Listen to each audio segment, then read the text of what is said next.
My dear students and parents, this is Daniel and welcome back to our channel. NEET UG 2026 உடைய result release பண்ணிட்டாங்க. இப்போ எவ்வளோ mark எடுத்தால் நீட்டில் நான் பாஸ் ஆகிட்டேன், நீட்டில் பாஸ் மார்க் என்ன, குவாலிஃபைங் மார்க் என்ன, ஒவ்வொரு கேட்டகரிக்காக பார்த்தலாம். Open category, EWS, SC, ST, OBC, அதே மாதிரி பிடபிள்யூடியில் இந்த கேட்டகரி எல்லாத்துக்கும் எவ்வளோ மார்க் இருந்தால் பாஸ் ஆகியிருக்கும் அப்படிங்கிறத தெளிவாக பார்த்தலாம். இது வரைக்கும் நீங்கள் சேனலை சப்ஸ்கிரைப் பண்ணாமல் இருக்கீங்க, ஃபர்ஸ்ட் டைம் நம்ம வீடியோ பார்க்குறீங்க அப்படின்னா மறக்காமல் சேனலை சப்ஸ்கிரைப் பண்ணிவிடுங்க. அண்ட் இந்த வீடியோவை சேவ் பண்ணிவிட்டு உங்களுடைய ஃப்ரெண்ட்ஸுக்கும் மறக்காமல் என்ன பண்ணிவிடுங்க அப்படின்னா ஷேர் பண்ணிவிடுங்க. அண்ட் மறக்காமல் இந்த வீடியோ கீழே கமெண்ட் செக்ஷனில் உங்களுடைய மார்க்கு, உங்களுடைய ஆல் இண்டியா ரேங்க் என்ன, அதை மறக்காமல் கமெண்ட்டில் போடுங்க. அப்போ தான் நம்ம கட் ஆஃப் மார்க் வீடியோ போடுறதுக்கு அது ஹெல்ப்ஃபுல்லாக இருக்கும். ஸோ வித்தவுட் வேஸ்டிங் டைம் நான் உங்களுக்கு ஸ்க்ரீன் அப்படிங்கிறது காமிச்சிடுறேன். ஸோ இப்போ நீங்கள் ஸ்க்ரீனில் பார்க்குறது என்னென்னு சொல்லி கேட்டிங்கன்னா, நீட்டினுடைய அஃபிஷியல் ஸ்கோர் கார்டில் இருக்கக்கூடிய டேட்டா தான். சரிங்களா?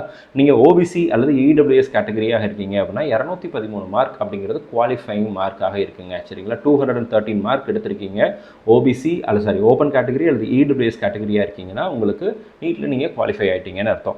ஓபிசி, எஸ்சி, எஸ்டி இந்த கேட்டகரியில் நீங்கள் இருக்கீங்கன்னா 177 மதிப்பெண்களை விட அதிகமாக எடுத்திருக்கிற எல்லா மாணவர்களும் நீட்டில் குவாலிஃபைடு. சரிங்களா? நீட்டில் பாஸ் மார்க் அப்படிங்கிறது வாங்கிட்டாங்க.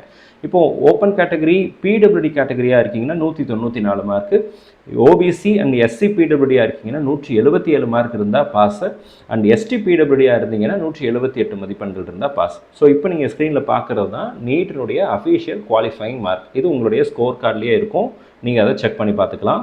அண்ட் இதெல்லாமே அஃபிஷியல் டேட்டா தான். இந்த வீடியோ உங்களுக்கு பிடிச்சிருக்கும்னு நினைக்கிறேன். பிடிச்சிருந்துச்சுன்னா மறக்காமல் வீடியோ லைக் பண்ணிவிடுங்க. அண்ட் சேனல் இது வரைக்கும் நீங்கள் சப்ஸ்கிரைப் பண்ணாமல் இருக்கீங்க அப்படின்னா மறக்காமல் சேனலையும் சப்ஸ்கிரைப் பண்ணி வச்சுக்கோங்க.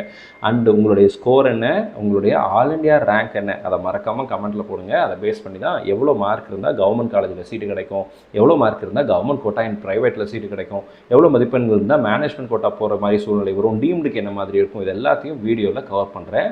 மறக்காமல் கமெண்ட் பண்ணிவிடுங்க. இந்த வீடியோ பிடிச்சிருந்துச்சுன்னா மறக்காமல் வீடியோ லைக் பண்ணிவிடுங்க. All the very best and thank you so much. நம்ம சேனலில் பார்க்கக்கூடிய மாணவர்களும் பெற்றோர்களுக்கு அவங்க விரும்பின மருத்துவக் கல்லூரிகளில் இந்த ஆண்டு இடம் கிடைக்கணும்னு சொல்லி உங்களுக்கு ப்ரே பண்ணிக்கிறேன். All the very best and thank you so much.